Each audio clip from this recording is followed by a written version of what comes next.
Hello and welcome to the Physiology of Endurance Running podcast, Road to Valencia 2025. 4 weeks to go. I'm Owain. I am joined by Dan. How's it going, Dan? Yeah, good, thanks. Yeah, lots of miles run. Healthy, not injured yet. Lots of miles Channeling my and, inner ran to Japan and smashing the miles. Yeah, doing well. lots of miles and another holiday. Mini holiday, yeah, micro holiday. And also joined as always by Jen. How's it going, Jen? All good. No micro holidays for me this week. But actually, I lie. We did have a micro holiday, but I'll get to that in the episode. How are you? I'm okay. I didn't have a micro holiday. That's really gutting. Yeah, I know. It's all right. I think I'm the blue collar one on this series. Oh, you are 100%. You definitely are. You use a head torch to run in the morning. You're definitely blue collar. And in the evening. And in the blue collar. I don't own a head torch. No, that's the sign that you've been very lucky, Jen, that you don't actually own a head torch. Yeah. At least own one. It does make an appearance every now and again. But anyway, we'll get into our weeks. We'll give a shout out to Saw. Firstly, a nice new kit drop on their website. So go and have a look. There's a very, very funky t-shirt we've all been admiring just before we started recording. Some really nice patterns there. And then we've got our competition running until, let's look it up, until the 7th of December.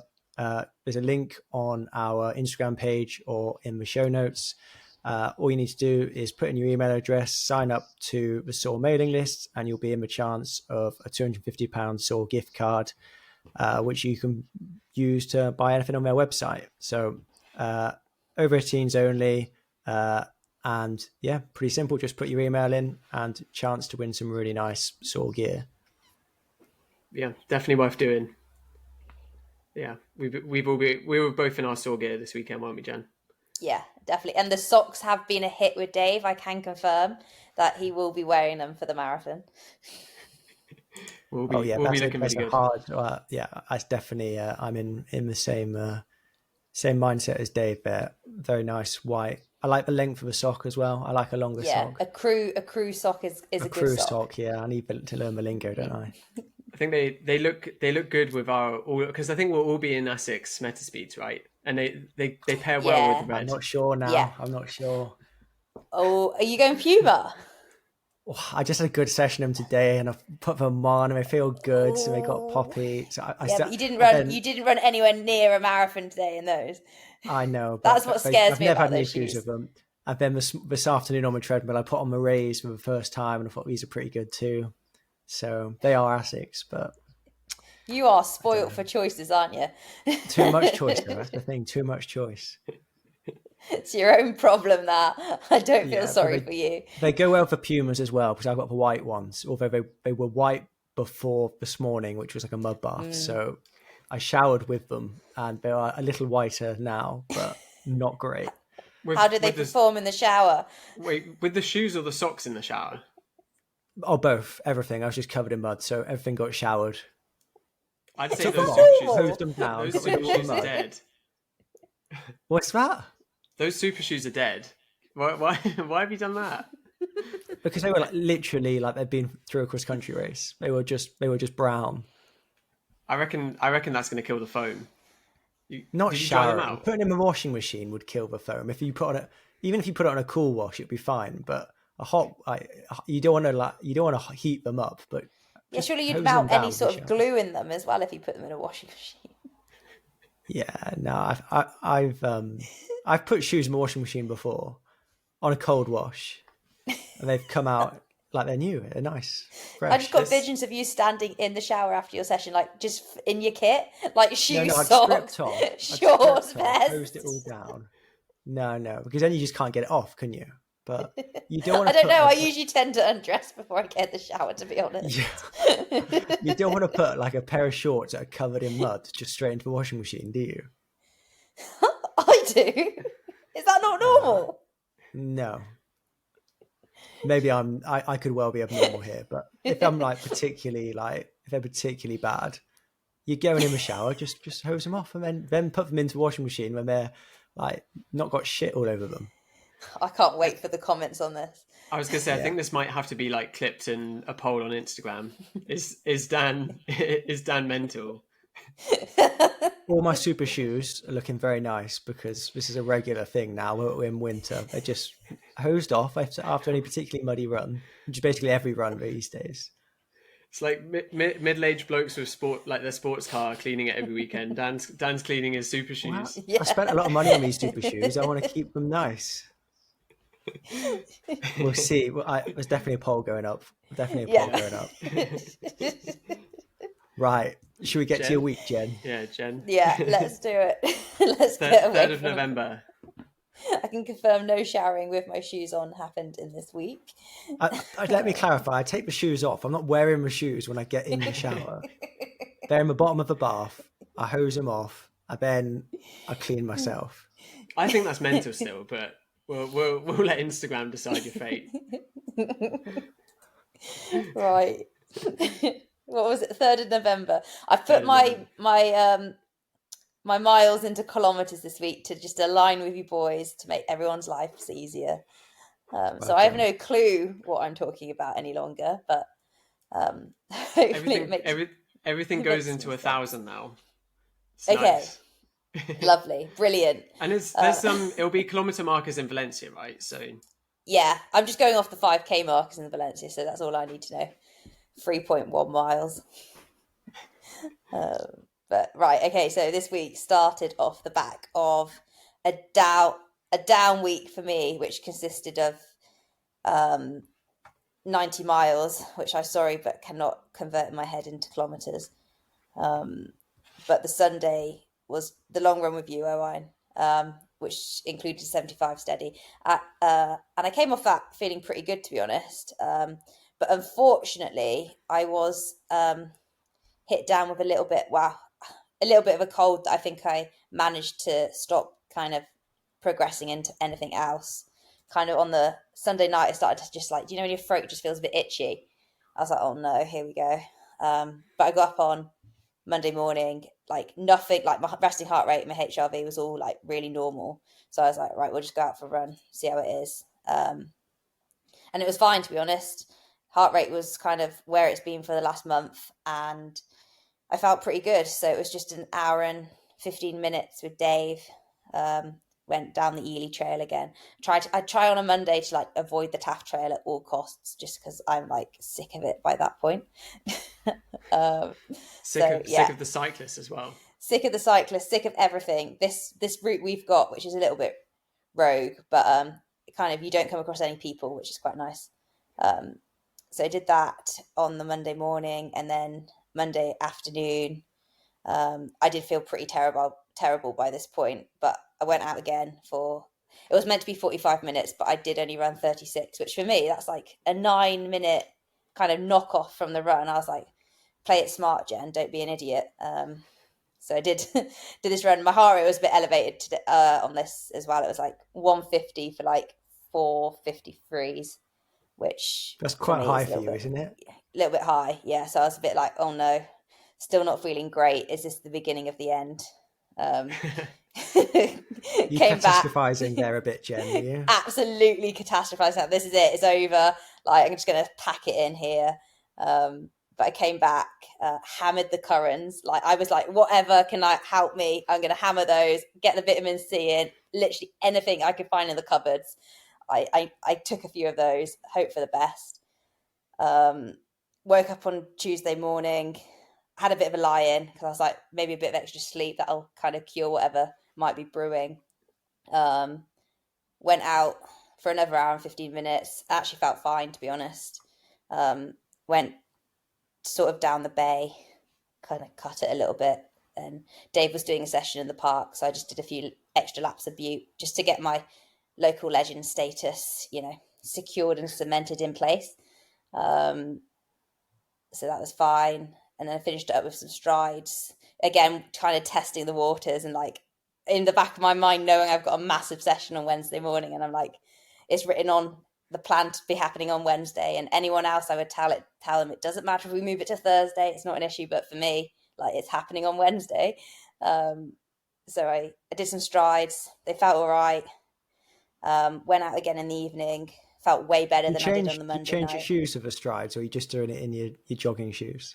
Just do it in my jogging shoes. I literally finish my run, do like a minute of some like pathetic looking drills, and then just in my chunky trainers, do some strides.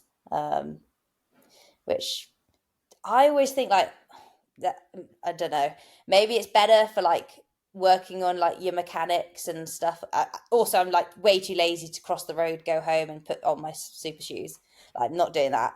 But I feel like it's a more like honest representation of like running. I don't know. It's probably not, because there's a massive wedge of foam on the bottom of my shoe. But I always feel like super shoes kind of like change my stride a little bit. So I just keep on my normal trainers, rather than I just can't be bothered anymore. They've gone as well. I was going to say, I've not seen any Time strides from you for a gone. while. It's just mileage, isn't it? Just it's train harder, no not smarter, time for anything. Just as much mileage as you can do. Well, I'm still keeping my strides in once a week. It was twice a week, but it has gone down to once a week now, because it is getting to the point where I can't really be bothered. But I managed to get them done on Tuesday morning, and then Tuesday afternoon, another 38-minute run on the terrible loop with Dave behind the hospital. But kept this one, really, really easy. 4:58 a kilometre, which for me is almost too painfully slow. I know it's probably really good for me, but it's like, I'm just like itching to get going, but held myself back. I just can't believe you used to run a minute per K faster than this on every run. It's actually horrific. I was saying, was it to you I said, or it was either you, Owain, or Dave the other day, I was like, I used to run all my Sunday long runs at like 3:45 a K. And like, I wouldn't even think anything about it. And now like I'm being asked to do that on a Sunday, and I'm like quaking in my boots, being like, am I going to be able to do this? But how far were you going? I think the furthest I got was like hour 40 minutes. So still like quite a lot. 6 minute mile pace is quite a lot, isn't it? Yeah. But like, I just like every run, morning run, out the door 5:55. Like, I don't know how I did it. I'm just getting old now. I think that's the problem. I think you had a screw loose, Jen. That's what it was. Definitely had tightened up a bit. A little bit, yeah. I'm trying to learn from my ways, you know. So that was Tuesday night, and then Wednesday morning, woke up, actually felt way better, kind of like back to my normal self, like slept like fine, like wasn't tossing and turning at all. And I either felt better, or I'd convinced myself by this point that I was going to feel great. So we woke up on Wednesday morning feeling great. And the session was 5x4K off 1K float, which is the first time I've done like a longer kind of, I've done like K on, K off. I've done 2K on, 500 off. So I guess like those were the steps to this one. And the goal was to kind of run the 4Ks at or around what we think race pace is going to be. So whereas a lot of the sessions I've done previously have been based on like heart rate, RPE, kind of those sort of metrics, this was more based on like pace, and kind of like dialing into what that is, rather than quite like more more external metrics like the heart rate and stuff. So that was the goal of the session, and I took 5 gels on, so 30-gram gel, 2K into every single rep. And then I had some bottles, some like 250ml bottles of water on the bench in Butte Park, and a little sign that said, marathon training's really hard, please don't steal my water. Like, it's rough as it is. It worked. They remained where they were. And there was one time I came round the loop, there was 2 men reading the sign, and I was like, they're mine, please don't touch them. So all kind of, it worked out fine. And I guess people would like to know how the session went, really. I started off, so the goal was to run, well, Dave said 3:30s, but I think that's still a little bit ambitious. 3:33s is like 2:29:45. So I feel like that's a little bit more kind of probably where I need to dial my expectations. I think he's just miscalculated the pace, to be honest, and I'm not mean enough to tell him it's a bit too quick, or that's what I want him to keep setting me paces at. So it always looks like I'm doing a little bit less than he thinks. But yeah, start with the first 4K, bang on 3:33s, so 14, 15, and then the K float was, I think he worked it out at 85% of that. I think it was 4 minute a K, so I think that's 85%. Could be. Somewhere it's either 80 or 85% of 3:30 per K, which is kind of how he worked out the float. Which when you've run 3:33, 4 minute Ks feels like you're jogging, which is quite nice. And that remained the theme throughout the whole session, which I'm quite pleased about. Anyway, I'm going to stop wittering now and I'll just read out the paces I ran. So I went 3:33 for the first 4K, then 3:58 for the float, then 3:33 for the second 4K, 3:58 for the float, then 3:33 for the third 4K, 3:58 for the float, then 3:32 for the fourth 4K, 3:59 for the float, then 3:33 for the fifth 4K, and 3:51 for the float. How'd it feel? So, and it felt better as it went. Like it never. I mean, at the end, it's like your legs just feel a bit tired. That's the main thing I'm noticing is like my actual like legs are getting tired quicker than like I feel like I'm becoming like unable to maintain the pace aerobically, if that makes sense. Like it's just like a long way of just beating up your legs, isn't it? And I'm not coming into any of these sessions like with fresh legs either. Like I said last week, I'm pretty much. Did you fuel up properly for it beforehand? Are you carb loading or having a pre-race breakfast? Well, the night before, like we recorded the podcast on the Tuesday night, got into bed, and about half an hour after we got into bed, I was like, I'm starving. So I had to go back to the kitchen and eat like 2 packets of Belvita biscuits. So that was the start. That was Belvita not really biscuits. the yogurt and jam ones in the middle. They're banging. They're so good. Anyway, I was starving, so I like necked a few of those before I got back into bed at about 11 o'clock. Already worrying that I'd already screwed this up before I'd even started because I'm lying there hungry. But I got up in the morning and I generally just go for like a strong black coffee and then like toast and honey. I can't say I carb load much the day before. We are going to practice like an actual carb load it might be this Sunday coming for the long run. But like dinner was like rice and I think it was egg fried rice. So it's quite like a carb heavy dinner as it is. And like I said, I took 5 30-gram gels on in the session. So that's 100 grams an hour. I did the maths. Yeah, pretty much. So yeah, I feel like I felt well fueled and I felt like I was fueling well within the session, with no issues at all. Even 2 calf gels as well in that session. So fair. I'm like throwing everything at. It's the most stable my heart rate has ever been, isn't it? I was buzzing with that. Like I've never seen it like that before. In terms of like every single rep was exactly the same, but pretty much.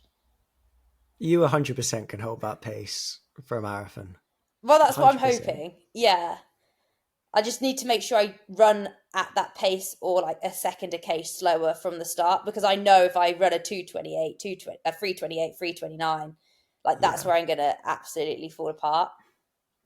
Yeah, that my question was going to be, are you going to go off pace in the race or are you going to use heart rate? I'm going to go off pace. I'll wear a heart rate monitor purely to collect data afterwards, but I won't look at it during the race. I'm just going to go off pace and hope for the best, pretty much. I feel like we'll pitch it cautiously enough that it's not going to go completely south towards the end. Like I might slow down, but I don't think I'll capitulate. That's the plan anyway. So hopefully I'm confident that I can run 3:33 a K for 30K. What happens after that? I haven't got a clue. I think you'll be absolutely fine. I mean, that's a really good session. And like you said, heart rate super stable. In the context of a big training week, I'd be taking a lot of confidence from that if it was me. Yeah. No, I was pleased that, especially off the Monday and the Tuesday that week where I didn't feel great, but maybe that kind of helped me because it forced me to take the Monday and Tuesday really easy going into it as well. So no, I was really pleased. Wore the Metaspeed Edge Tokyos as well, which is going to be my race shoe on the day. So all my big sessions and long runs now I'm doing in not the shoe I'm going to race in, but the same model, just to practice that as well. I'm just trying to practice box everything. A box fresh. I have a box fresh pair that is coming with me to Valencia. Maybe I'll do a few strides in the day before, but I am just whack them on the day of the race and hope for the best sort of person. If I trained in the same model beforehand, I'm not that worried. That can be fine, not me. Yeah, not that worried about it. So that was Wednesday. Ended up being 25k at 3:38 average. And then I went out again in the evening. It was firework night. Oh, it was awful. It was bang, bang, bang everywhere. Not pleasant. But did that awful route again, up, down, past the back of the hospital. You can guess what I ran with Dave on this day as well. That's why we did it. But just a 30-minute run. And it ended up being, it's 23 miles. So whatever that is in kilometers, it's got to be 37k, 36. 36k day, which is the biggest day I've ever had in my life. So I was chuffed, to be honest. Went to bed really happy that day. Before getting up on Thursday morning, and I was tired, to be honest, not surprisingly. So just an hour's run in the morning, 4:43s. Just stuck to the Taff and Butte and Pontcanna Fields for this one because bit of a lion again. Yeah, a little bit of a lion again. I'm trying to really like at the end of the day, I really don't have to get up at 7:30 in the morning. I do because I like to be productive, and Dave gets up at that time. But I think between now and the marathon, I'm really trying to prioritize a little bit of extra sleep, just in terms of making sure I'm maximizing the recovery, especially with this week. We're talking about the week we're on and kind of the week coming up after that. They're really big weeks.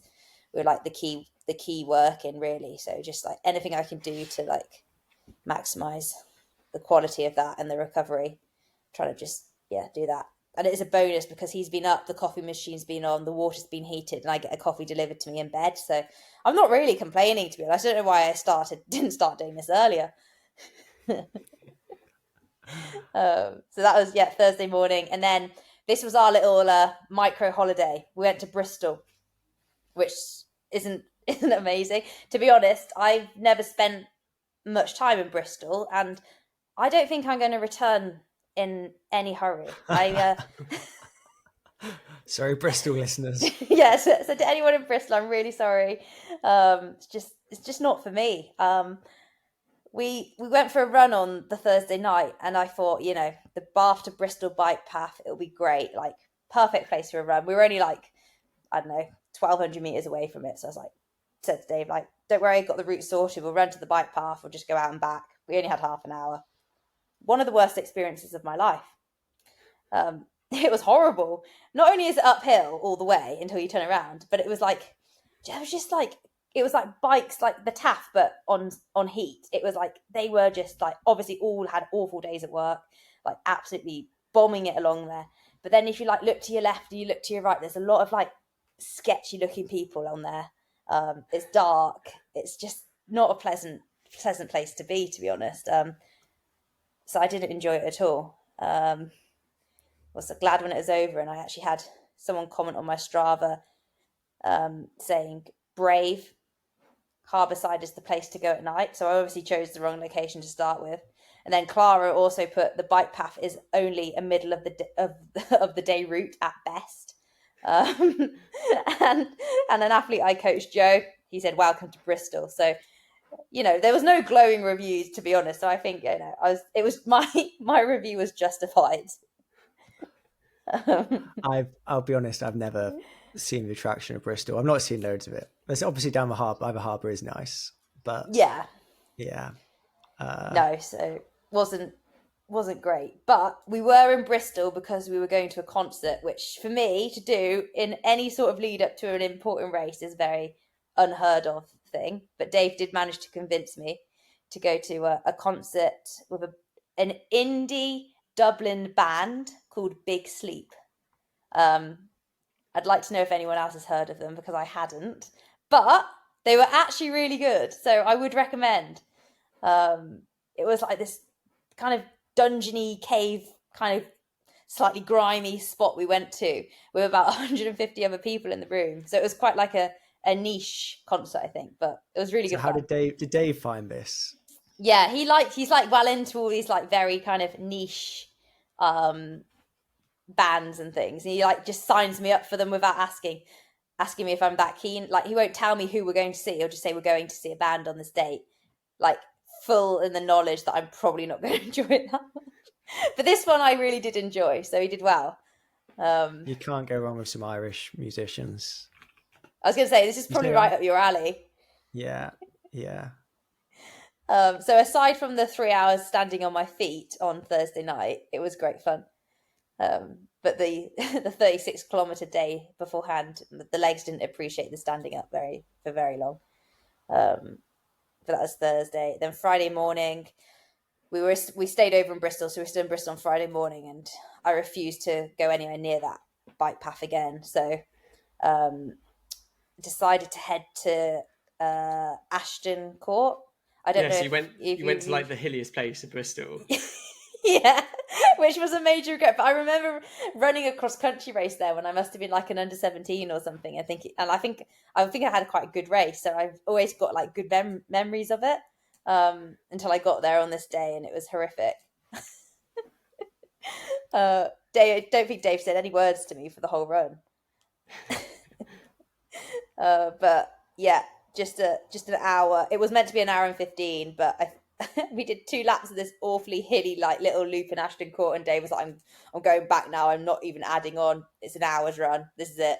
So I followed suit, did an hour, and then we got the train home, and then Friday night is gym date night, so we parked up at Pure Gym, then did a 45-minute run. Again, trying to like just mix up the routes a bit. It gets a bit more harder. It gets harder when it gets dark. So if anyone knows Victoria Park, it's kind of like a small little park in Canton. We just ran there and then did like a few laps of that and ran back again.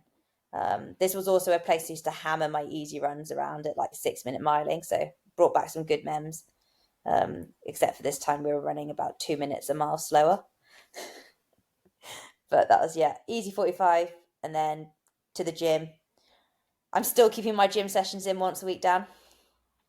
Yeah, well, you're a better person than me, I think. But they are getting like, they are getting like progressively shorter, and there's less kind of probably like not doing the exercises properly anymore because I can't be asked.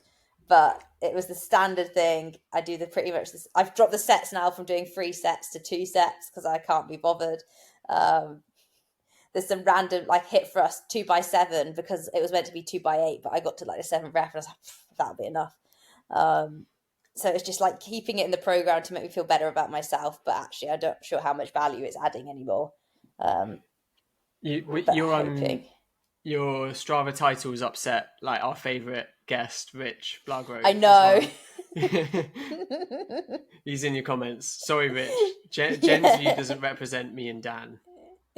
Obviously, I've dropped it completely, so I can't say very much either. Because you both religiously go to the gym. I know Owain's never done any, so I think you can suck up to Rich Blagrove as much as you like, Owain, but you haven't been in the gym ever, have you? Do you know what a dumbbell is? Yeah, I do. Yeah. Props open doors, doesn't it, in your house? Yeah. Therefore, right? Perfect. I was off for such a good year with my S&C, and then it just fell apart. It's all right. It was leaving no Cardiff Net, was it? When it was literally right next to my office, it was easy, but like now, got to get in the car, go somewhere. It is an effort. Exactly. But it's probably easier because Dave and I go together, so we like one of us has to force the other to go most of the time. So, and we park up and run and then go, try and like do like 2 things at once. Does mean like a 6 p.m. gym session though on a Friday night, which is like really miserable. But I'll probably start once the taper starts, which is technically next week. I'll sack it off anyway. Don't want to add any additional stress to the body. No, you've got to keep it going. You've got to keep it going now. I feel like in 3 weeks, 3 weeks of not doing it, you're going to lose a bit. But okay, I think do one set. Okay, in one set. Okay, I'll stick to one set. In and out in 25 minutes. Otherwise, it's all just been for nothing, I reckon, Jen. Do you reckon? Oh, I can't have that. Not now quite, you're in my head. but... Now you're in my head. Okay, I'll be going next week. That was Friday. Then, yeah, my sacred Saturday is still in place. Just an hour's easy run. Pierce actually turned up and we ran with him before we're going off to watch the Cardiff Cross. So, yeah, just an easy hour, 4:42s, followed by pancakes, coffee, and a trip to watch some cross country, which was good. With you weren't there, were you, Dad? No, you were on holiday. You were mini holiday, micro holiday. But Owain and I were there, strolling around, watching some cross country. So that was good. I quite enjoyed it. Did you? Yeah, I thought it was good. Yeah, it's a cool event, isn't it? Like now they've got it's sports shoes that it supports cross challenge now. Yeah, no, I thought it was good. I mean, it's like huge fields. Which sort of makes all of the other cross countries in the Gwent League feel a bit rubbish in comparison, I think.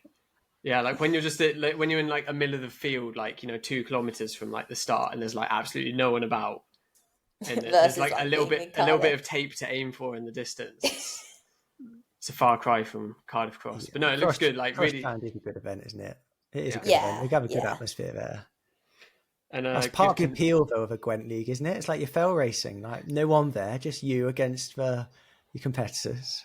Depends where it is, I think.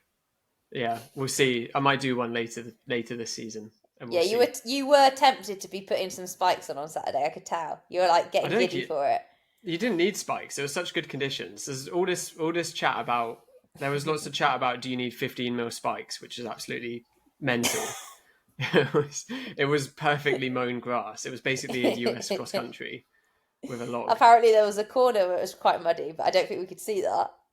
But then that's probably don't know how much I believe. one corner in 9.5 kilometers or whatever it is. Yeah, he's savage. You got to manage the corner. No, it's good. Enjoyed it. It was good. Yeah, I enjoyed it too. But I was tired once we got home. Like I was like, I feel like I've stood up and walked around quite a lot this afternoon. And now thinking ahead to Sunday morning and being like, oh God, I've got a long run to get through. We were thinking of that before, weren't we? Because we both were all, us two and Dave realised like, oh, we haven't eaten. So like power walked into Pontcanna, best place to live in the UK or something. It is a nice place to live. and got some food because I think we sort of realised we hadn't eaten, and then Jake Smith came over with a huge sausage roll. Yeah, that was it. I was like, right, I need to go get something to eat. Jake in his full NN kit. Roll. Yeah, like head to toe. Yeah. Oh no! In shorts as well. What a bloke! There's no one else like him in the world, guys. He is one of a kind. He wasn't racing, to clarify, was he? He wasn't racing. He was just there, swanning around in it. Yeah, I love him. He's great. What a bloke! So yeah. That was Saturday, and then Sunday was the big long run. So whereas the last week was like my pullback week, so I only ended up running like hour 50. This was a 2 hour. It ended up being 2 hours and 17 minutes. And the goal of this run was to, well, this run changed multiple times, to be honest.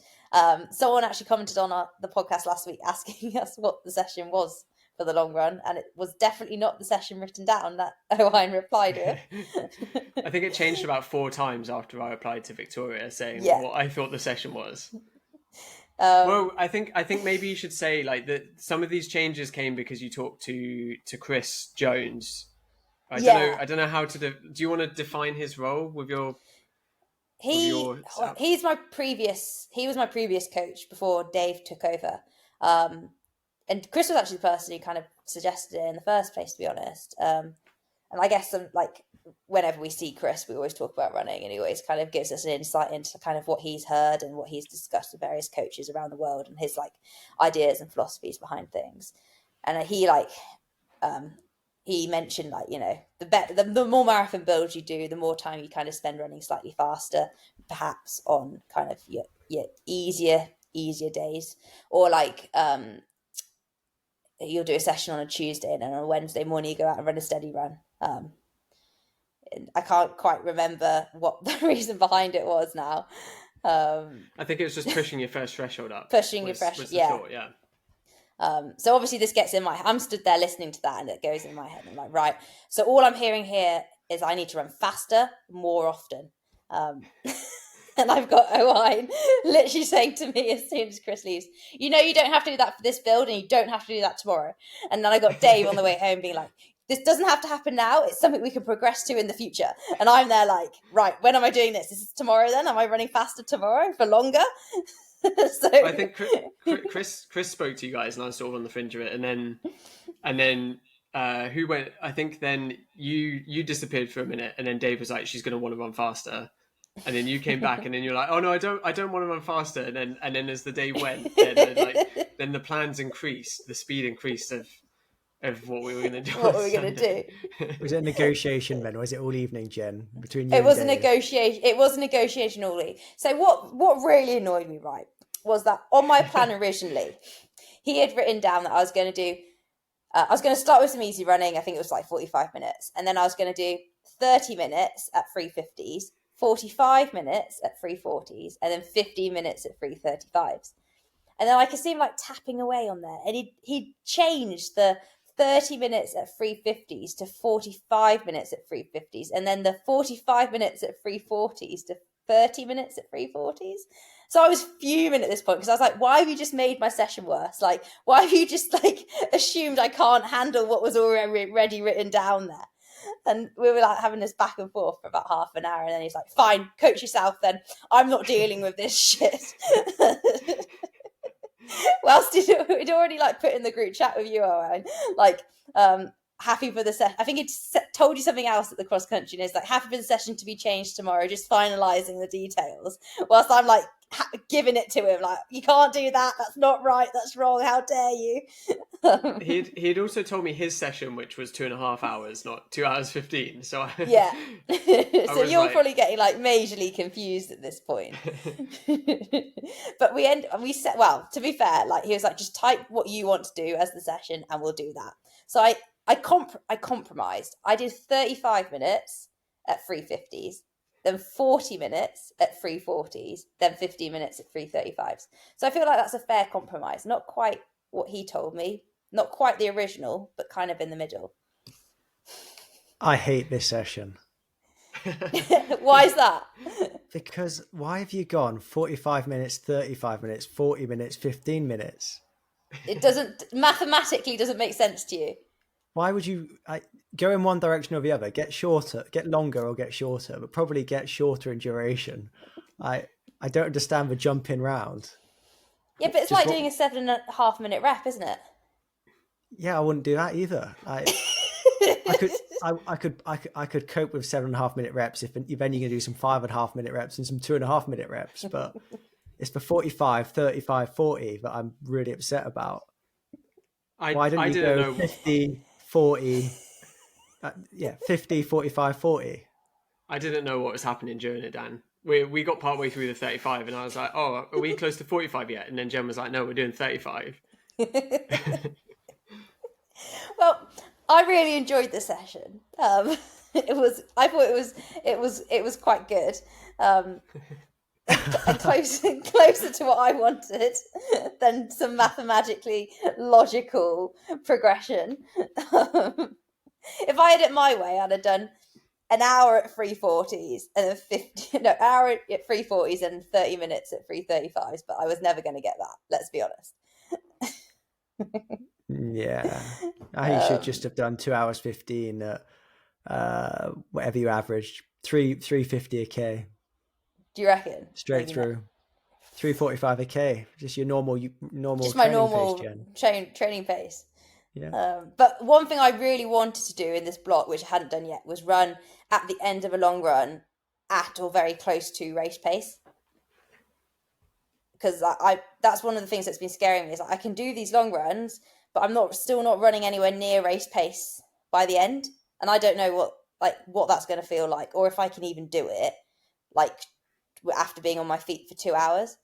So that was one thing I really was kind of like adamant that I was going to do. I guess this allowed me to do that after like putting in like an hour and 15 minutes of kind of running at just under or just around 3:45 a k. And how'd it feel? So I guess 15 minutes at 3:33s. it felt like probably like the third rep of the float session I did on the Wednesday.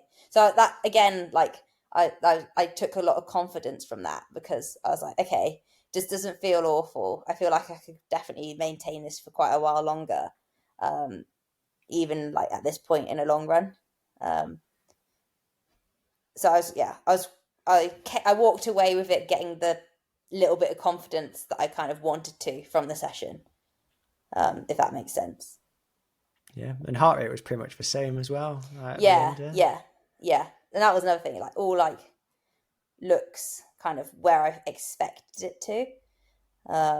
Because like we say we jog the first like 45 minutes, but the first 45 minutes was at like 4:26 a k. So we basically ran 10k, which is like isn't really anywhere near what my easy run pace is. Like, so it's still like you're still beating up the legs before you even get to like any sort of meat of the session. So yeah, it was the 45 minutes, then we did 35 at 3:48, 40 at 3:40s, then 15 minutes at 3:33s. And again, I took on 180 grams of carbs, which I don't know how many gels that was, must have been like 6 or 7. 250 ml of water. I'm still trying to practice the water. So the water was on Dave's car in the car park, and I did run into the car at this point. It wasn't such a clear grab and go as the last time, but I managed to get it down me. I wore the Metaspeed Tokyo Edge again, and yeah, it was 35k at 3:55s, average heart rate 167, which is below my LT1 heart rate, and I felt this is the first long run where I've actually felt really strong throughout.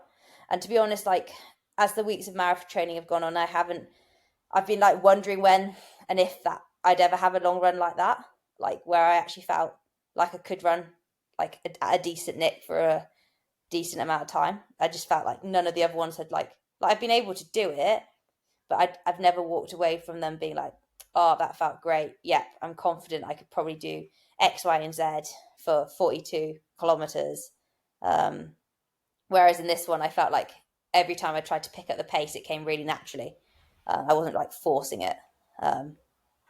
So I guess I had to like, I guess it goes back to like trusting the training as well. Like if if I was telling it to someone else, it obviously makes like quite a lot of sense. But I think I've really found it hard to digest that myself and like trust it.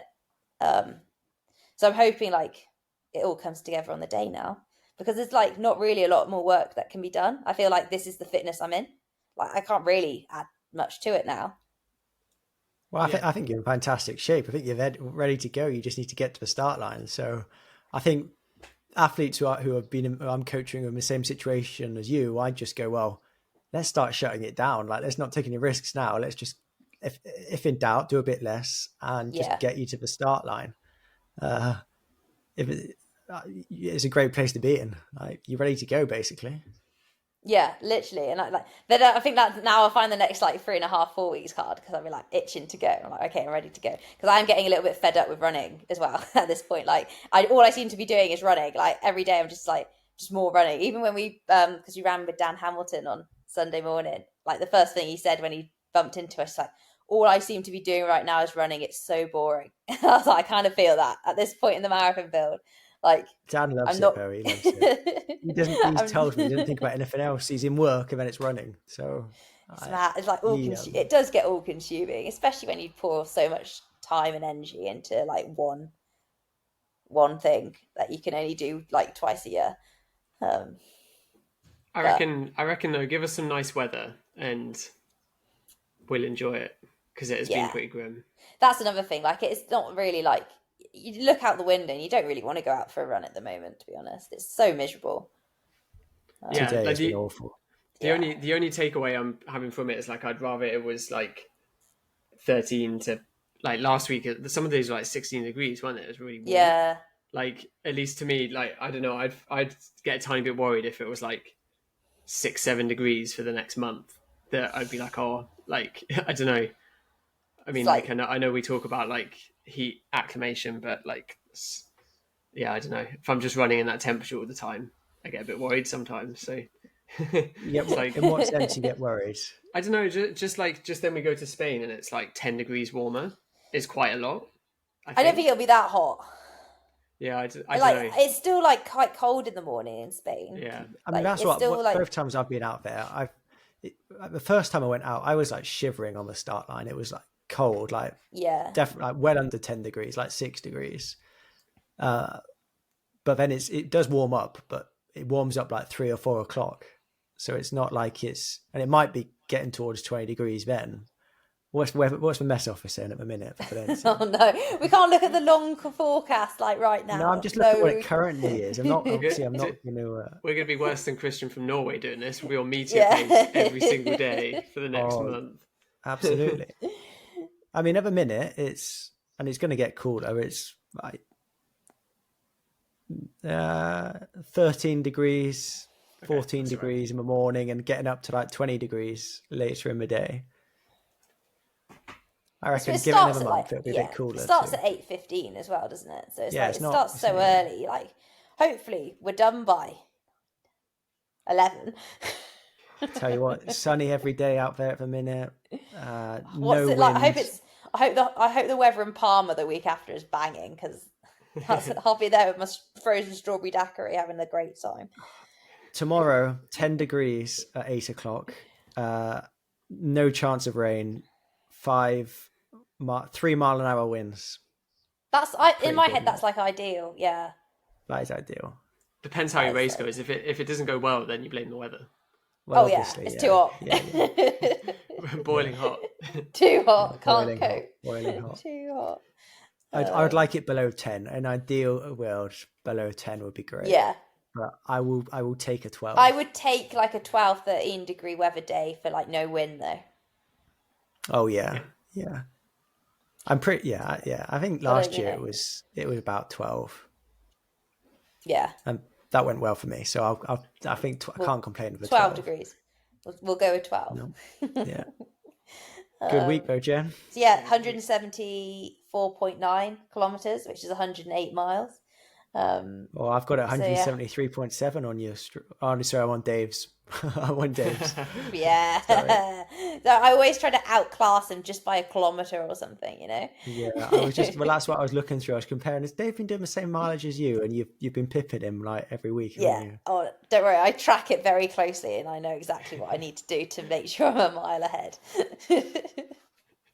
So yeah, big week. One more big week, and then the taper starts. And by the taper starting, I think it starts with a 100-mile week, so it's not massively reduced, but it's on the downward. It's on the downward trajectory. That'll feel like a lot, even if it's just like 1 or 2 short runs. Yeah. It's just getting rid of like some of the like long doubles in the afternoon, which now I really hate doing because it's kind of dark. Those 30-minute doubles, Jen. Yeah, I like the 30-minute double. Like a 45-minute double at the moment. It's just like, well, today it was miserable, to be honest. So get rid of those, sack them off. Yeah. Go on, then, Owain. Let's hear from you. So off that same long run as Jen, although it wasn't as much of a down week for me. It was more like a backloaded week off of the half the week before. But yeah, Monday morning, the classic hour easy. Felt okay. I had a little bit of like mental stress, but I was fine physically, which was okay. And then in the afternoon, 42 minutes with Rachel. Had to modify our loop just because the weather's so bad. We can't like do too much on the trails. I was going to say the loop's changed. That must have been quite distressing.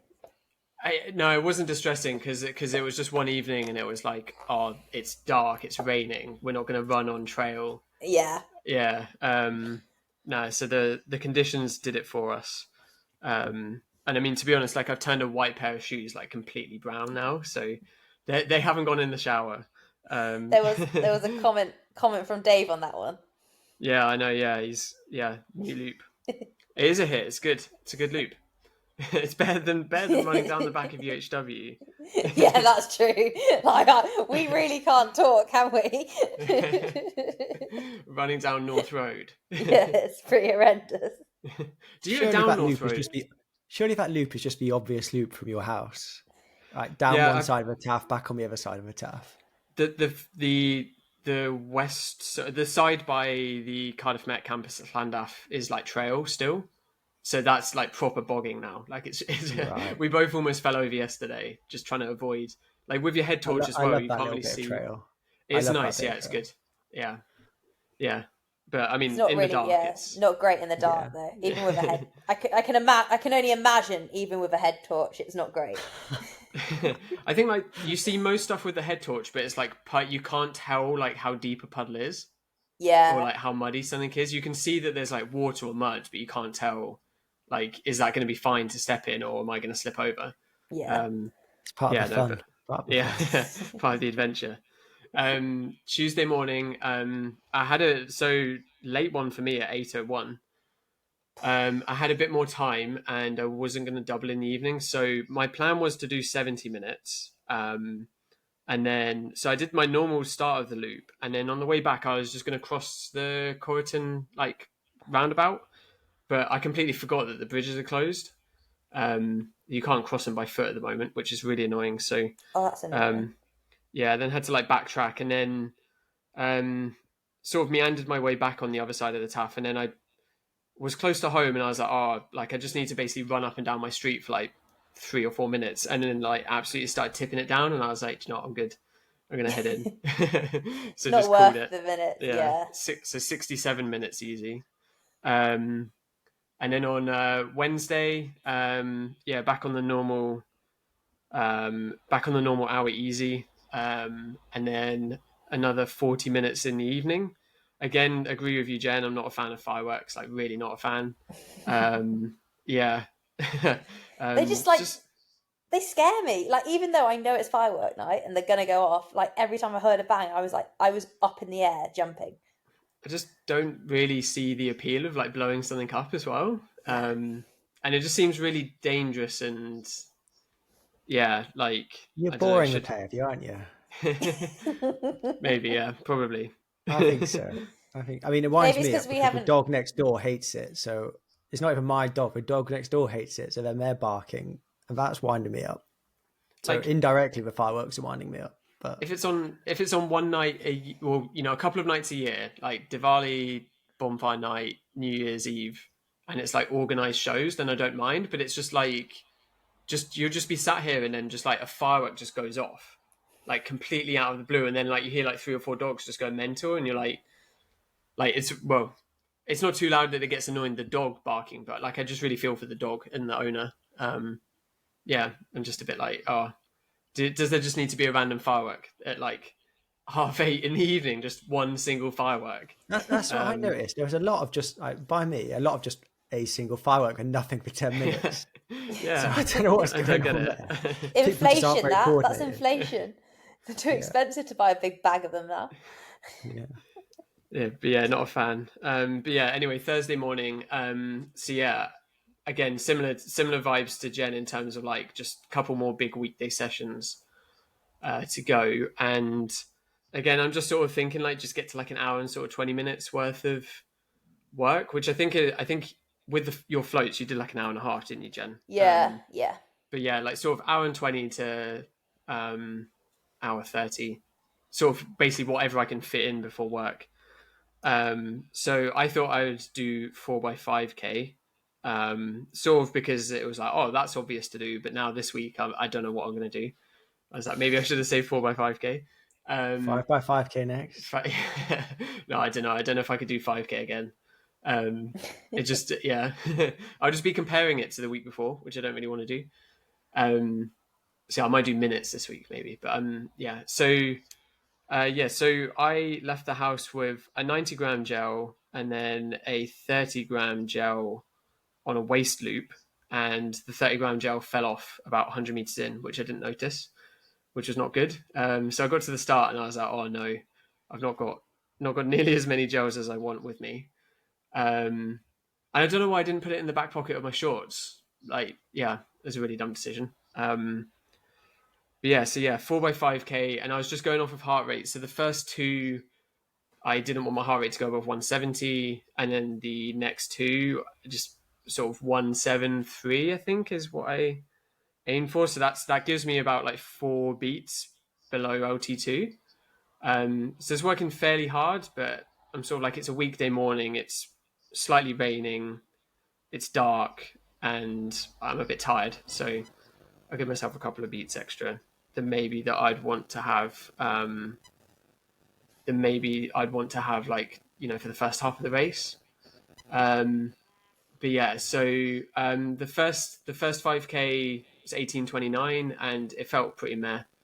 I think just where it was dark, and I did have my head torch, but it was like that point where like there's a little bit of light, so the head torch isn't as effective as if it's fully dark. And I was just like, I don't know, just on the darkest bits of the route as well, which is, it's just really annoying that they're at the start. Because I get through the first 2K and then I don't need the head torch again. So then I'm really annoyed, like having to carry it for the next hour. But yeah, 18:29 for the first 5K. Second 5K, 18:31. And I felt a lot better on the second one, actually. And that's like 18:31 with a few more turns and stuff. So I was happy with that. And then the next one, where I just let my heart rate go a bit higher, and then did 18:03. Again, felt a bit meh actually on this one. And then the fourth one, 18:03 again. And I'm not looking at pace or anything for these. I'm literally just going off of heart rate. And yeah, so I don't know. It's kind of, I think it's kind of cool that it ends up being the exact same. Yeah, that's probably a good sign. I was going to say your heart rate was really stable, but if you get anchoring heart rate, then you look at the splits and go, well, they're really stable as well. So yeah, either way, it's you're looking like you're holding your condition pretty well. Yeah. Like it was. I think afterwards, my thought was like, I don't know, if you give it like a grade, I was like B maybe. Like there was nothing bad, but it never felt like great. And I do, like, I was saying about the temperature. Like I just remember feeling like I wore like a long sleeve and half tights, but like a thin long sleeve, and I was just instantly so warm. I was like, oh, this doesn't actually feel very nice to run in. Weirdly, for like 6:45 in the morning when it's still dark, and it was like, I'm actually too warm. But yeah, and I don't know. Then yeah, so it never felt great, but then I've got a heart rate to play with for the race, I think, and like in the middle of a training week, I'm running like 2:32 pace, so I'm like, it's probably okay, probably an okay sign. It's just like, I think whereas Jen, you're saying you've had like a good like you felt really good on Sunday. Like I think I felt good, like really good for a few sessions a few weeks ago, and now maybe it's just like it's gonna like that, feel isn't like it? B the whole way. Yeah, It's peaks and troughs. Yeah, you can have one great day and then like 3 crap weeks. Yeah, and I'm not too worried. Like I'm doing the right thing. Like I'm always just like, am I ticking the right box? Like ticking the right physiological box? Like forget, like if they were all 18:30 rather than 18:03, like I would still have been like, well, I did what was planned. Like that's what I had that day. Yeah. Yeah. So no, it was fine. Although like by the end I was like, I never fucking want to go in Butte Park again, because there was like some run clubs that kept getting in my way. You were trying to mix up the loop. I can see, like you were trying to keep yourself entertained. Yeah, and yeah, like it's using the bike path to start with around the castle, but then knowing I don't want to go back that way because it's going to be way busier. So just trying to find an interesting. I mean, it's Haley Park being closed means I can't go up the TAF. Like it's so really basically annoying, halves, isn't it? like the loops I can do. That's really annoying, because that was a great, like you could do like a great figure of 8 loop, couldn't you? I used to do that quite a lot, and I think it was about 6 14K miles or something like that. Maybe not quite that far. You could do like park run start, lap of like park run, like do the park run and then up to Haley Park, do that, and that was about 6 miles. Yeah, but or even you'd go a bit further down though, can't you? Because you wouldn't do a park run U-turn. You'd kill all the way Yeah, to the that's end. true.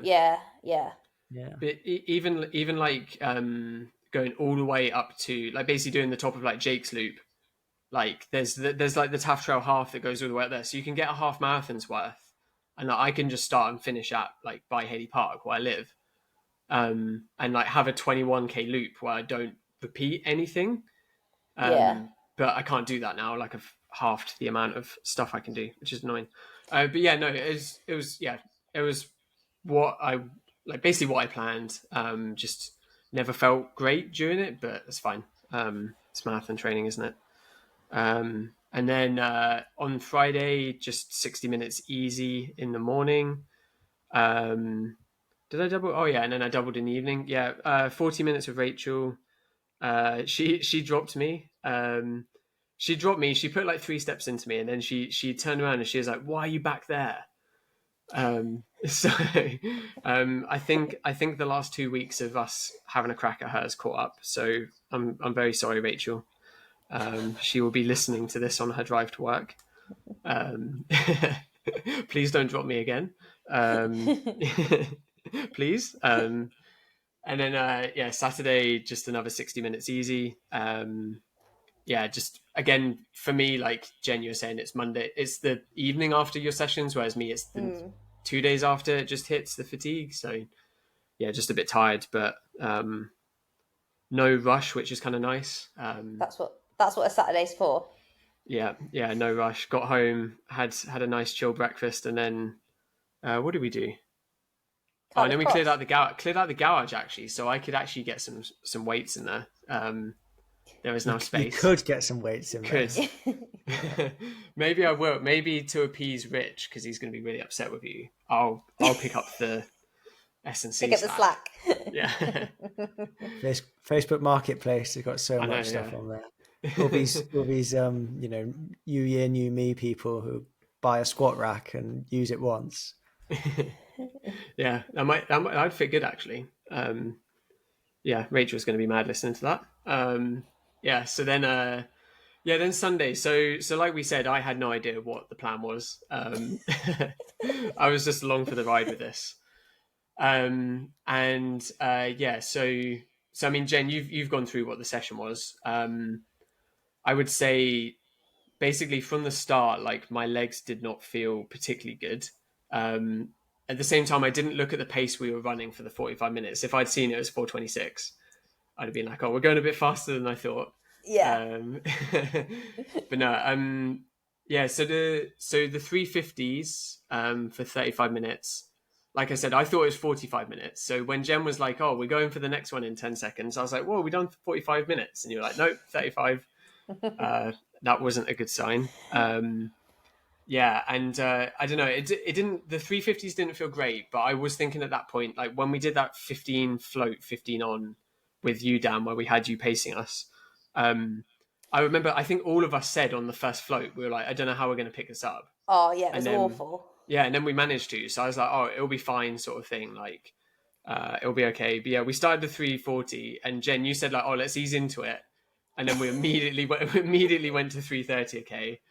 I will say as well, because like I'm sure Dave will be listening, I was saying to Jen, we're going a little bit fast. I was trying, and to be fair, we did really like we nailed the 340, didn't we? Like we were bang on.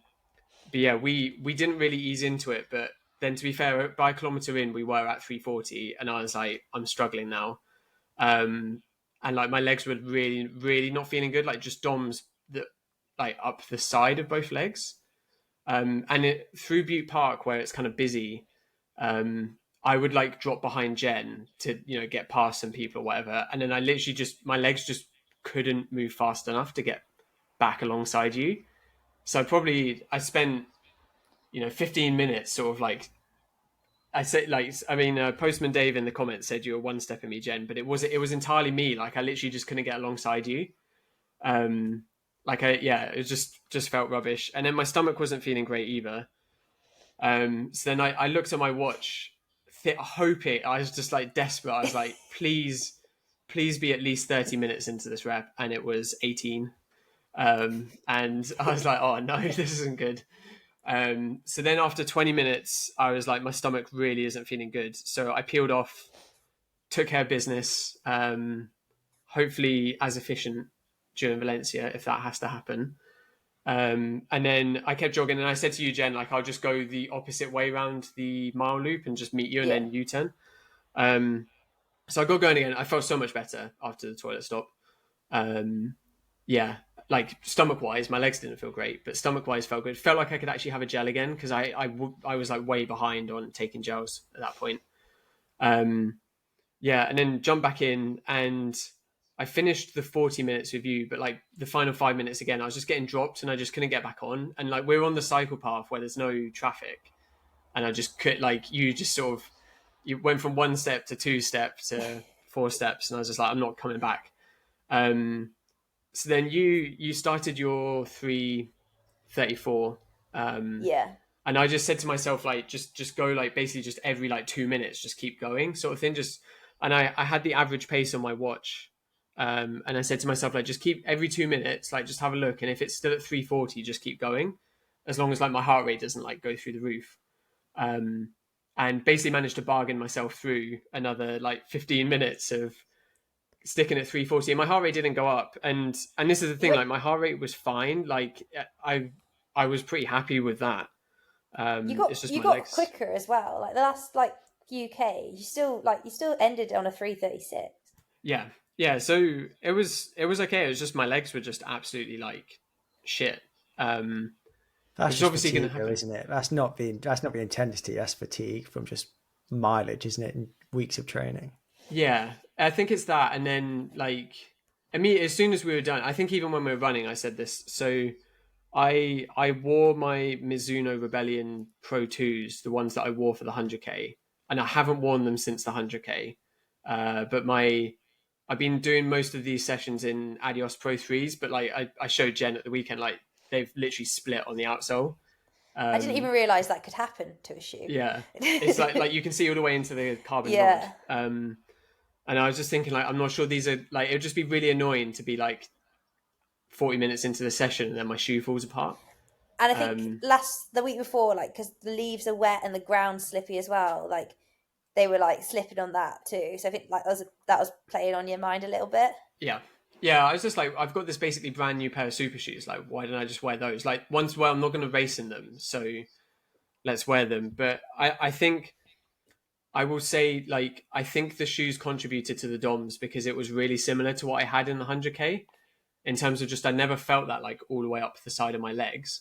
But then at the same time, and I'd like to think I did say this straight away as well, Jen, like, it was my decision to wear the shoes, so it's entirely on me. Like, I can say like, oh, I think the shoes didn't feel great, but that's still like my bed. I have to sleep in it. So yeah, it's frustrating.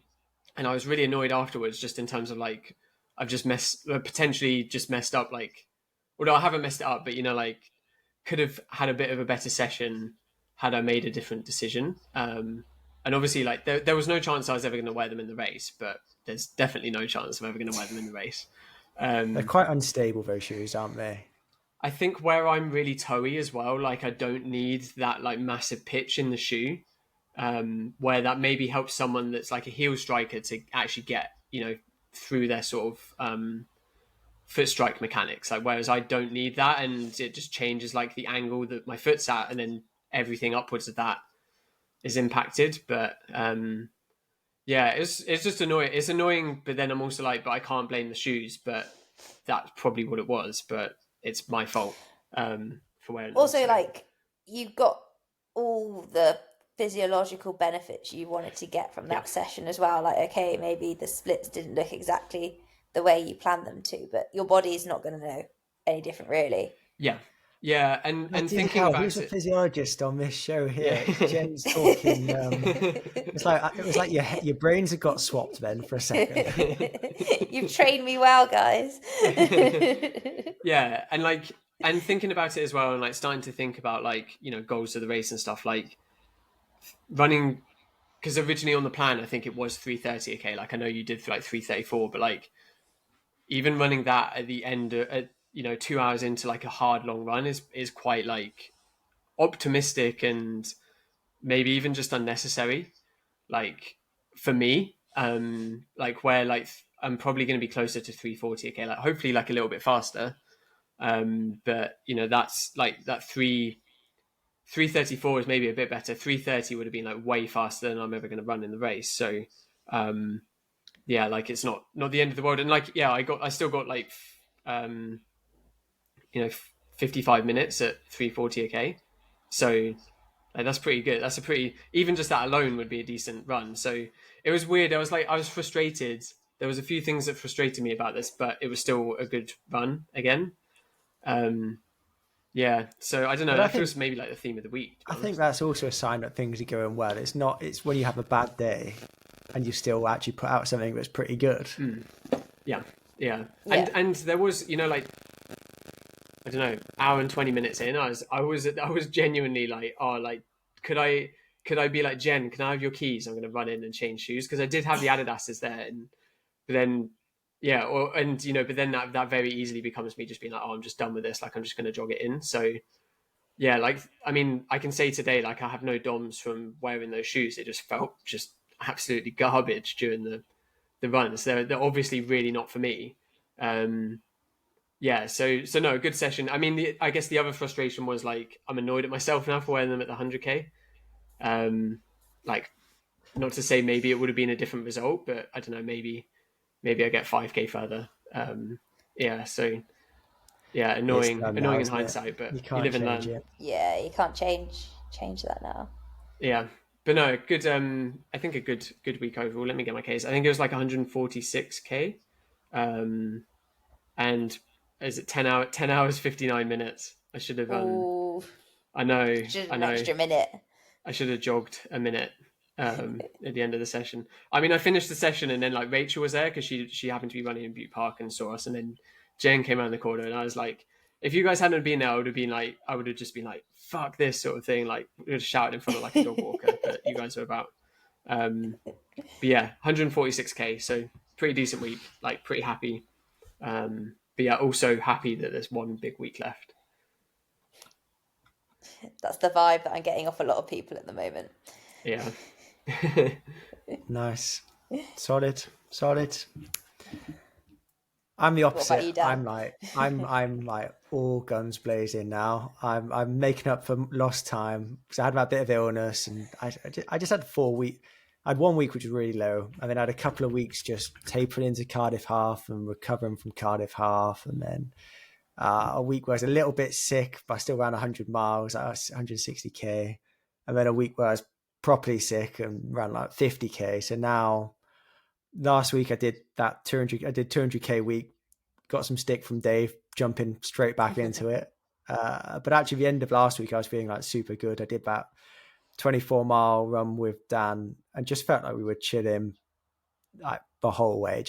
I felt like it could have just kept going for another couple of hours, and it wouldn't have been an issue. So that continued into Monday. To be honest, Monday, I was in Cardiff actually. I had one more test to do with Welsh Athletics, so I was in for testing one of the athletes. Got into Cardiff, went straight up and down the Taff, 75 minutes, and this was one where I felt a bit tired. I'm just like, right, I'm not going to look at the pace. I'm just going to have heart rate and time up. I know I want to do 75 minutes or 37 and a half minutes out, 37 and a half minutes back. And then like got to the end, I was like, around 407 a K. And heart rate was 120 beats per minute. So I was anticipating it being like a 4. I thought I could have been doing 425s a K. So that's how it felt. So that was a nice, pleasant surprise. Got my headphones like half working. Did I tell you about that? No. I thought, right, I'll give them a go again. These headphones have been dying on me, and they were great for like 20 minutes. And then like every 5th second they'd cut out. Then it was every 4th second, then every 3rd second. It was every second. And this is a podcast I'm trying to listen to here. So I've got Inside Running podcast just slowly grinding to a halt on me. And then they just came back to life and worked for like 15 minutes and then went through the same process. So I I'm struggling to understand how something can be broken but not broken. I think I just need to buy some new ones. I was going to say, I think it's time for an upgrade. I know. I've just been holding off because I want to buy something good, and then I've been like in deliberation of what do I buy, because I think I'm going to go for some of the bone conducting ones because I do run on the roads quite a lot and I don't want to die. Yeah. I know Owain just doesn't care, but the bike, like the canal by me is quite narrow. There's dogs around and bikes, and I just don't want to take someone out or get taken out by someone else. Yeah. Anyway, so that was Monday morning. Treadmill in the afternoon, 45 minutes, 417 a K. Tuesday morning, met up with Jake, and had a bit of a gang of us actually. It was like me and Jake did one session, but then was like a few of James Thie's athletes doing a slightly different session. Jake had messaged me saying, right, I'm going to do 6 or 7 by 1600 meters of 400 steady. And we're going to run 5:05 to 5:10 a mile. I'm like, great. Yeah, sounds good. Get there. And I'd already decided I'd like to do a bit more than that. So I managed to, without no persuasion at all, get Jake to do 8 by 1600 or 400 steady. Because I told him when we get to 10 miles, you see, and that's a good number to get to. So he was on board for that. So the other lot, which had like James Hennigan in, who else did we have? Dion was there. Dion, Dav Jones, some guy I didn't know. Sorry. They did a mile to start. They did a mile to start with. Is it Adam Eid? Oh, it is Adam Eid. I just didn't recognize him from the video. Yeah. Anyway, they did a mile to start with. So we all did a mile together. And like Hennigan said, I'll take this one. And obviously we've already said we're going to go 5:05 to 5:10 or 5 minutes to 5:10. Anyway, he takes the first one out and we run. What have we got? 4. It's going down to the splits. We ran 4:55. And I actually I felt like this is great. I'm good here. This is going to be a good day. Then it was just me and Jake, and we'd already decided that Jake was going to take the first half. I would take the second half, which in hindsight was a stupid way of doing it because he's fitter than me. So he should be taking the back end of a rep. And also Jake can't pace. So he's going out and running like 35 seconds for the first 200. And I'm on his shoulder going, Jake, come on, what are we doing here? It was a bit windy as well. So like the wind was with you on the first 200, but we were going like too fast. Anyway, run the next one on 4:51. And we're both like, yeah, should we back it back to 5 minutes? And he's like, yeah, that's great. Let's back it back to 5 minutes. Classic. So obviously we back off a bit. We run 4:53 for the next one.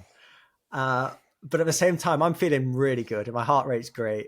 So I was quite happy just to keep at that. And that's what we did. So we were running like 85, 86 seconds for the 400s.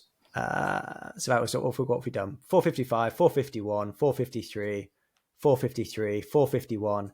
Then we go 4:49. And I say, Jake, we need to get the other side of 4:50. This is getting a bit hard here. Fine. Yeah. We run 4:51. And then on the jog of the last rep, Jake goes, to get to 10 miles, we need to do one more 1600 and then it's 500 meters to get to 10 miles. But Jake says instead, actually, let's just scrap the last 400 steady and we'll just do 2.1K. I'm like, fine, whatever. We'll just do 2.1K. And we ran 2:15. We ran 3-minute flat pace for that. So that was 6:18. So that was the fastest one of the whole thing. And that was the last one where it started to get a bit tough. Like heart rate was just starting to get over LT2. But other than that, I just felt great. I went into the session with like no expectations and probably was one of the best runs I've ever done. Just low 3-minute Ks just felt so easy and heart rate was really, really good. We averaged 308 for the whole 10 miles and heart rate average was 160. So I'd like to think that in the first 10 miles of a marathon, I think my heart rate would be a bit higher than that.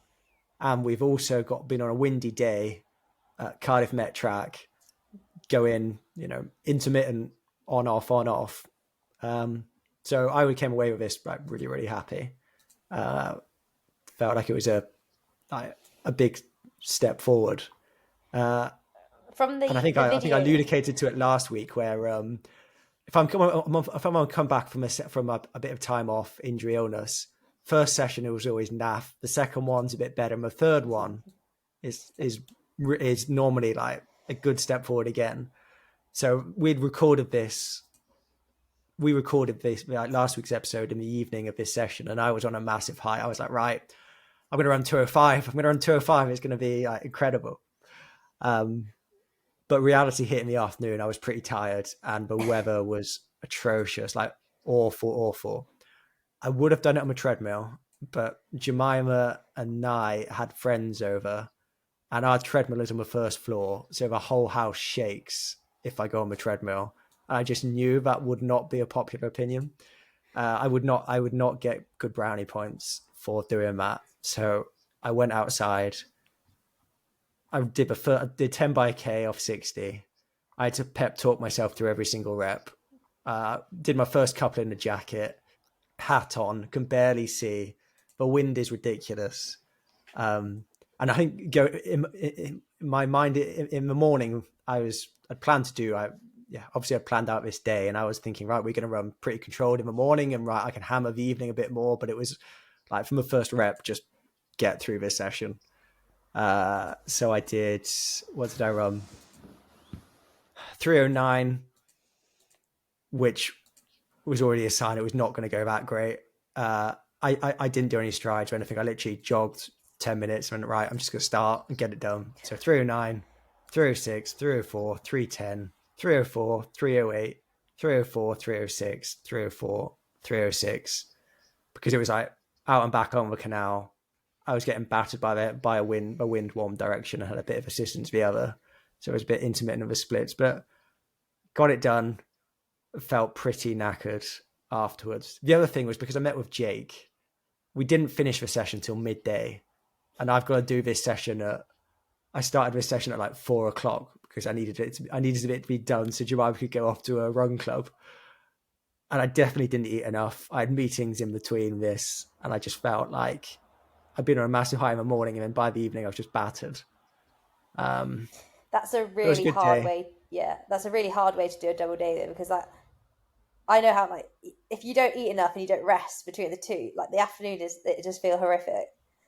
Yeah, I was struggling. I was pleased to get through the session in the evening, but I was just in let's just get it done mode. Ended up with 38K for the day, so it's a pretty big day. And now that down period I felt like really benefited to me, and I felt quite rested. And I've undone all of that within 9 days of getting back into training. I'm now pretty tired by this point, but happy because I'm fit, but knowing I need to be a bit careful. So that was Tuesday. Wednesday, 78 minutes, 420 a K pace in the morning, treadmill in the evening, 45 minutes. And then Thursday, an hour 4 in the morning, and I had to get up early for this one because I wanted to double. Normally I take Nigel swimming lessons in the afternoon, so I thought, right, if I'm going to double, I need to get it. I can't be doing a double where I'm going at 9:00 and 2:00. That's just going to be stupid. So let's separate it out, get up early. So 6:20, did an hour and 4 minutes, and it was 4:34 a K. That was quite slow for you. I was struggling. I knew it was slow. I also knew I'd wanted to try and attempt a big day the next day. So I don't even care what the pace is. I'm just going to jog, not look at the pace, get through it. The heart rate was, it wasn't crazy, but it wasn't even that low considering I was going quite slow for me. So 112 beats per minute, feeding every K of the last 10 days. In the afternoon, so 3:00, I went out and did an hour at 420 a K, feeling marginally better, but still pretty tired. So the plan the next day was to try and do 40k. So I knew that the way I was feeling, I was going to have to be aggressive on the carbs on the Thursday. So I was straight to the shop, bag of Haribo, inspired by Owain. Had that. And Tim Podligar. I and can't Tim take credit. Podligar. Yeah, exactly. Wine. So me and Jemima have been discussing your wine gums situation. Oh yeah. I hate wine gums, so I just couldn't do that. My Jemima diabetes situation. So when you're having your wine gums, you're having like a family bag of wine gums, right? Like for a carb load. Yeah.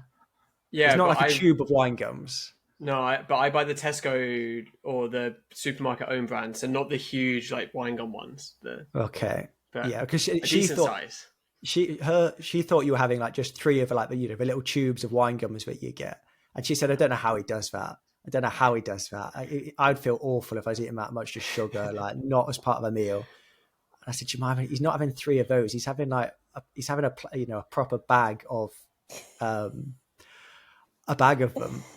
And she said, "I can't do a marathon just because of that." She said, so she's slightly disgusted at you, I think. Remind me when it's currently looking pretty bare, but soon the snack cupboard is going to be restocked. So I'll maybe put a photo on the Insta. I think I need to see this. How I live. Yeah. I'll take a photo and then someone will remind me in 30 years when I've got diabetes. Be worth it. It'll be worth it. Yeah, it's always worth it, of course. Yeah. Thursday, I then was thinking, I am feeling really tired here. Looked at my mileage for the last 7 days, and I think it was like 210k or something, 212k, and I was like, oh crap, that's quite a lot of k's. No, secretly you're loving it. You're looking at those bars on Strava, being like, "Yes, get in." Yeah, I do like chasing the lines a little bit, and I know that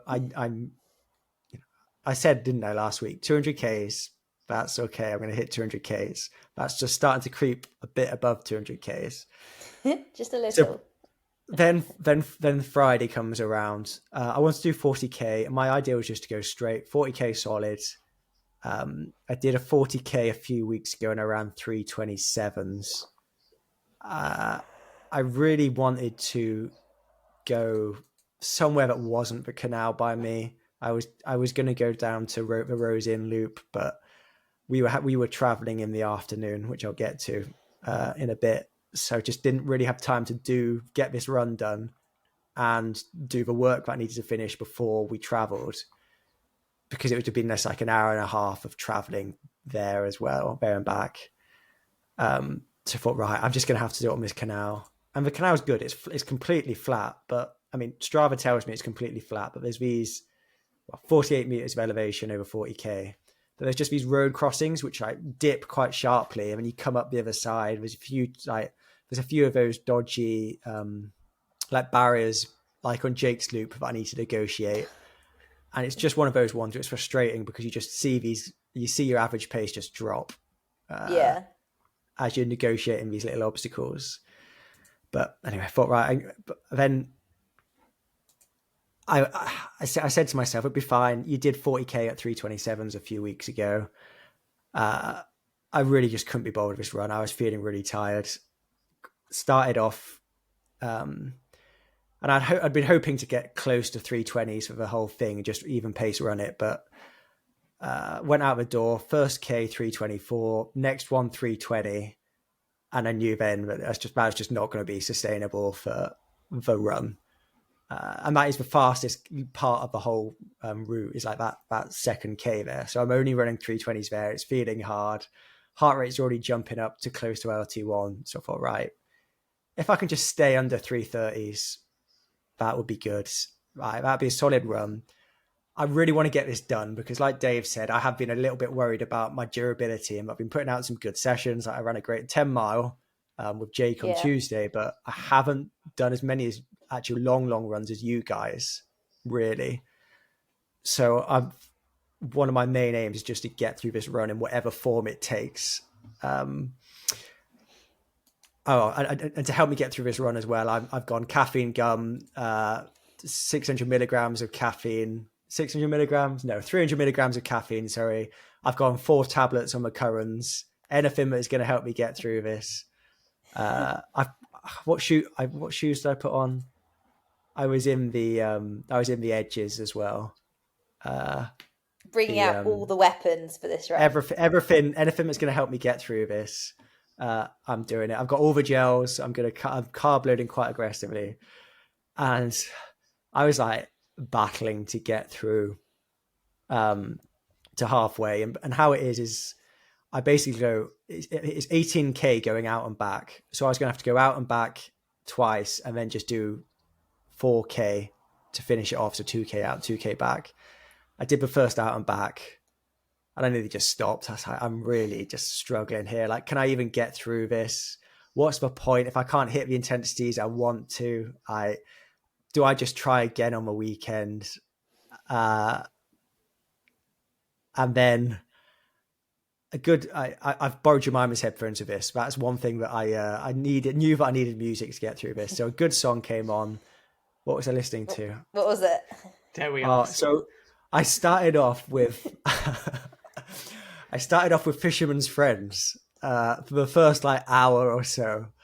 And then I was like, no, I need something more upbeat than this. So I then switched to Queen. A good Queen song came on. I was like, right, I can pick the pace up a bit here.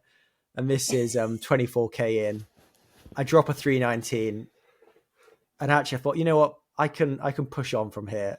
And I actually felt better just being a bit more aggressive. So I decided I was just going to try and run back the last 16k and try and be inside 320s, which I managed actually, considering how bad I felt like halfway.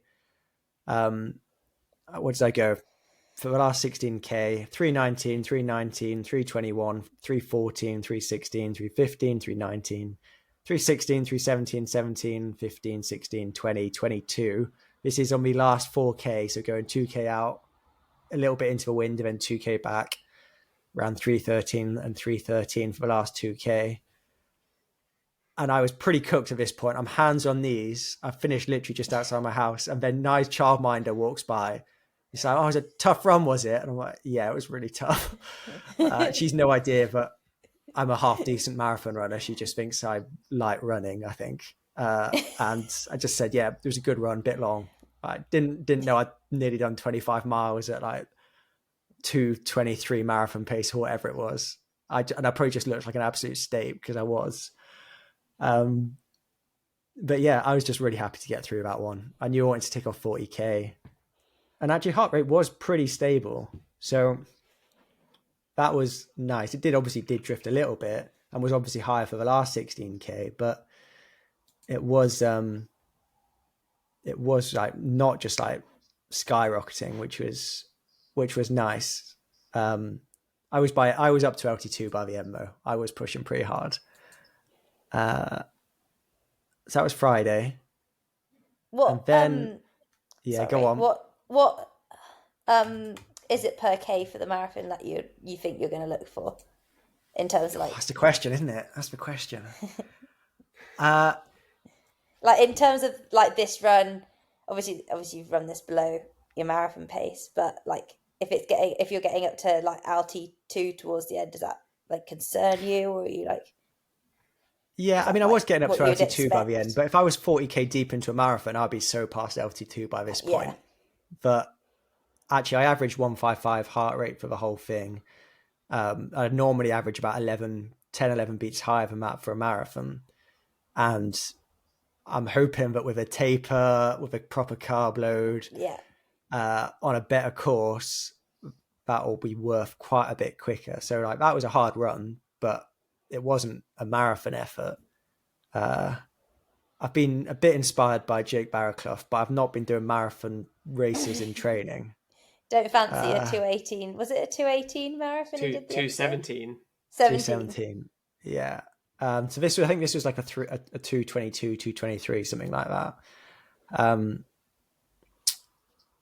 But I think I'm 90% confident, as much as you can be, that I'm going to be faster than last year based upon the training I've done and the sessions I'm doing. Question is how much faster. So I averaged 309 a K last year. I'm thinking best case scenario, I'm on that 305 a K train with Jake, and we're running 2:29:30. Probably more realistic is that I can hopefully hold something like 307s and run a 2:10 would be still a really absolutely delighted with running 2:10. Yeah. So probably somewhere in that 2:10 to 2:12:59 range is where I think I will fall at this moment in time. And yeah, I'm pretty happy where I'm at. That was hard, but it was more hard from just being fatigued, I think, and the extra challenges of the course versus and you come into that with like what 212k in your legs. Oh, you reminded me of that. Yeah, because then I've done this 40k run, and that got me up to 219k in the last 7 days, which is 137 miles, I think, which is, I'm pretty sure, the biggest 7-day stretch I've ever done. So I knew that needs to back off a little bit over the weekend to try and bring it closer down to that 200k mark, which is what I did. So we were away Friday to Sunday. It was my granny's 90th birthday. So like the whole family headed to Cheddar in Somerset. We'd hired out a youth hostel. So it was, I think there were 15 of us staying. All did park run on the Saturday. But before we get to that, what I really needed after Friday was to sleep really well. And that was never going to happen because we were all in a shit. Well, me, Jemima, and Naya were in a family room in this youth hostel. Naya's like absolutely buzzing, but he's going to Granny's 90th birthday party. He loves parties. He's been talking about this for a week. Went to bed at like 10 o'clock at night. Then proceeded to wake up at 2 o'clock and was awake from 2 till 4, and then woke up properly at 6. So we had me and Jemima had like 4 or 5 hours of sleep that night. And we were hanging on. It was like we'd been drinking all night on Saturday morning. I felt pretty awful. My legs felt good, which I'm putting down to the currents because as I talked about last week, I've just not had any muscle soreness at all, really, this whole block, despite running loads of miles. But I felt like I'd had 4 hours sleep because I had. I also need to give a shout out to Jemima because she has been taking one for the team for the last week at least, in the just dealing with nice sleep. I think she listened to me moaning about it on my podcast too many times. Like, right, Dan, she seems to be like just cope without any sleep. I don't know if it's being a woman or like going through having a breastfeeding a kid for 6 months or whatever, but she is just very resilient and has been very good at letting me sleep in the spare room and having just more sleep in general. So I've got to give her a big shout out because I think otherwise I'd be broken by now. But when you're a shared room in a youth hostel, it's never gonna pan out. But it's just nothing we could do.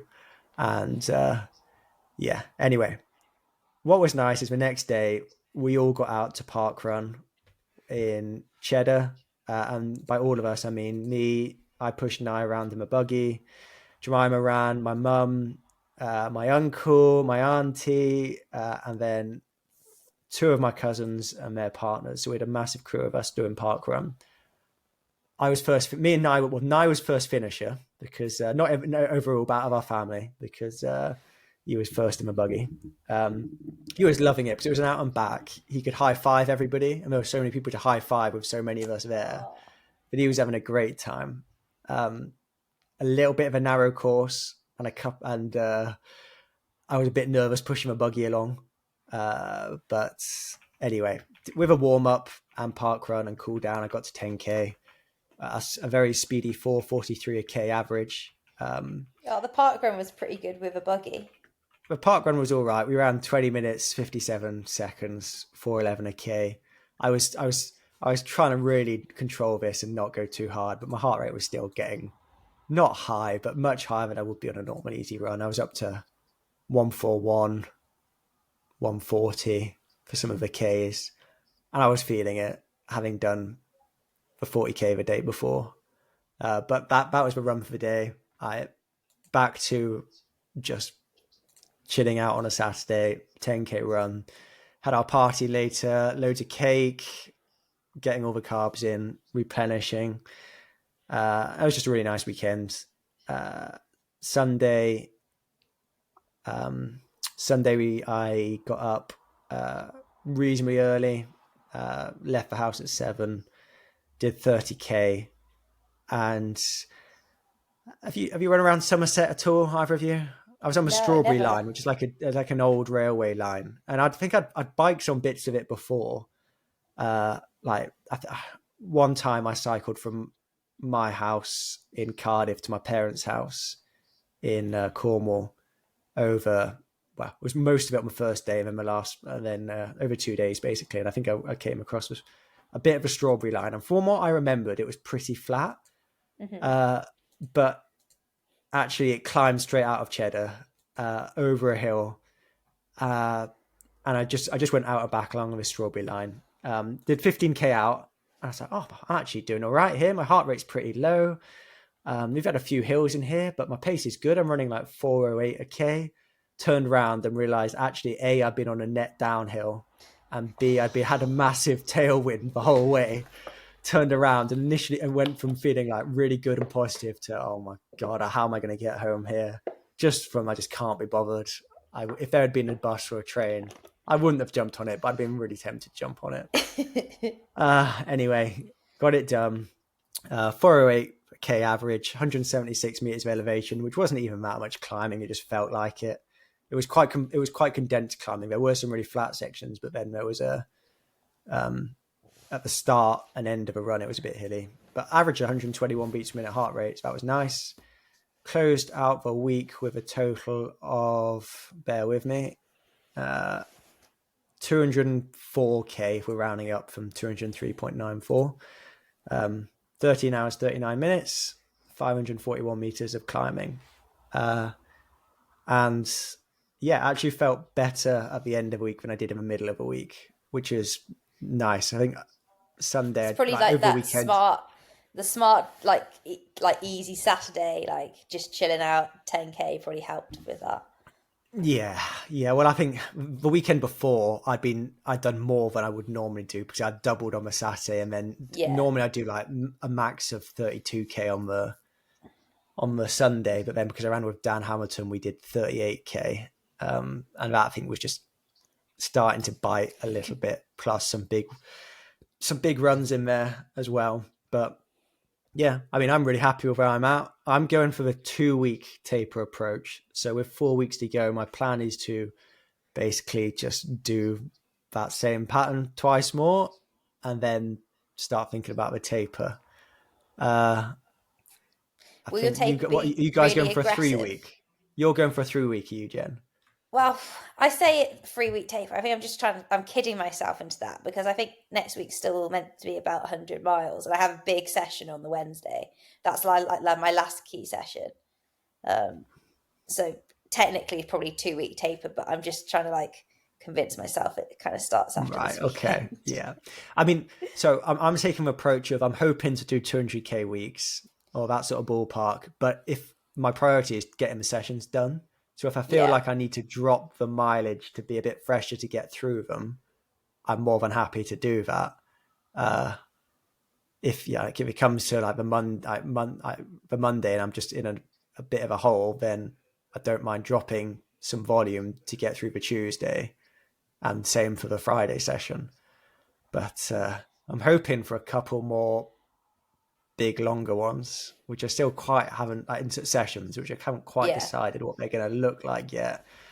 Maybe 5x5k off a k, and going back to the classic 4x4 miles off a mile steady for the last. I was going to say you've got to have that 4-mile session in there somewhere, surely. Yeah, I think I'm going to have to do it. And then Matt Klaus, which is his session, so I've stolen it off from him, and he did a really good one this week, I think, or last week. So got to go and match that, I think. Oh yeah. Yeah.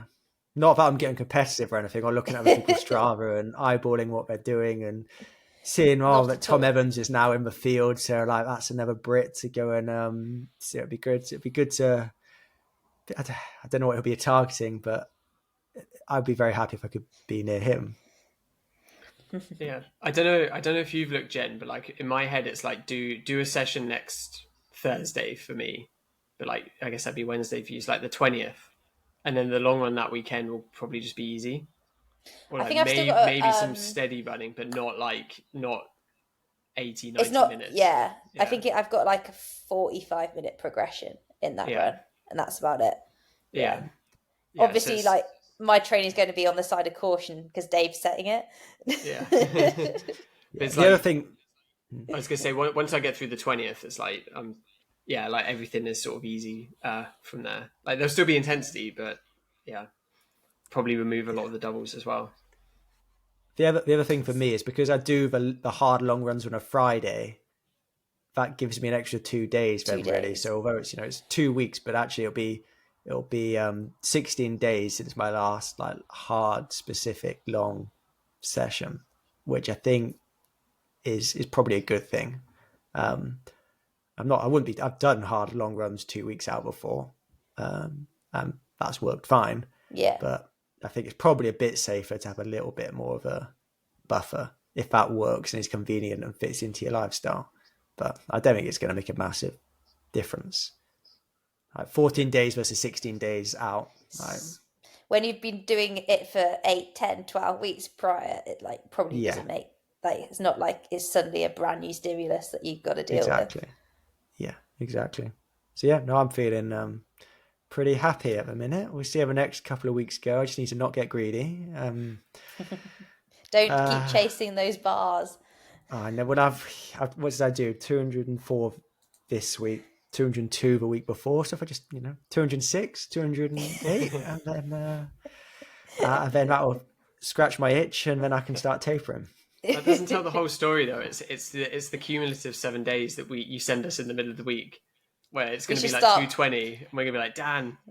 Yeah, but you're going to have some of that, aren't you? It's just going to happen, and I compensated for that. I dropped things down because I did think, well, I could squeeze in a little bit more on Saturday, and I did 28k,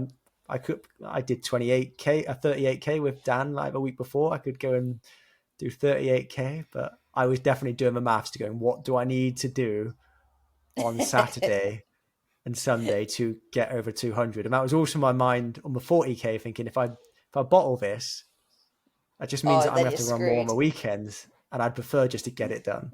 And I felt like I bounced back from that 40k quite well, to be fair. It felt really hard at the time, but I actually felt I was carrying more fatigue going into it than I've had coming out of it. So that was nice. I felt like I can work. That is one of the things with these, like taking these like New Zealand blackcurrant supplements, is that I feel like I can just push really hard and still be all right the next day.